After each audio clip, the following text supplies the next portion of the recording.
સૌરાષ્ટ્રની સૌથી મહત્વની સીટ છે તે જામનગરની માનવામાં આવે છે। 12 લોકસભા બેઠકની વાત કરીએ તો કુલ 7 વિધાનસભા છે તે અહીં આવે છે।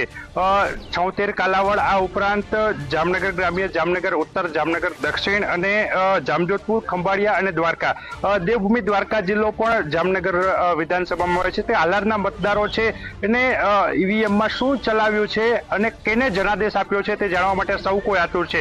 જામનગરની આ સીટની વાત કરવામાં આવે તો ભાજપના ઉમેદવાર પૂનમ માડમ સતત ત્રીજી વાર ભાજપે રિપીટ કર્યા છે, તો તેમની સામે કોંગ્રેસના જેપી મારવિયા આ વખતે મેદાને હતા।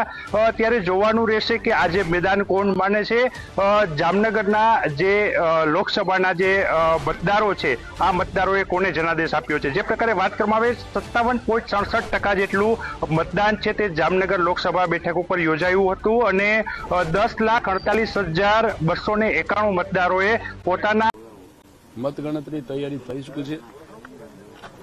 સૌ વિધાનસભા બેઠકો ઉપરથી જે કાઉન્ટિંગ એજન્ટો તરીકે બધા જ મિત્રો તૈયારીઓ સાથે આવી ગયા છે।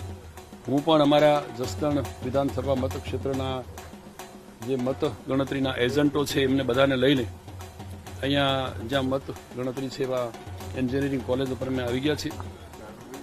ટૂંક સમયમાં જ 8 વાગે આ મતગણતરી શરૂ થવાની છે।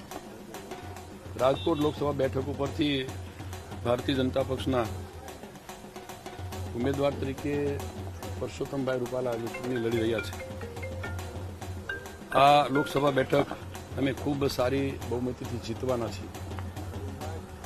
સાથે સાથે ગુજરાત રાજ્યની અંદર જે રીતે ભારતીય જનતા પક્ષનો માહોલ છે એ જોતા આ 25 બેઠકો અને એક બેઠક બી નરી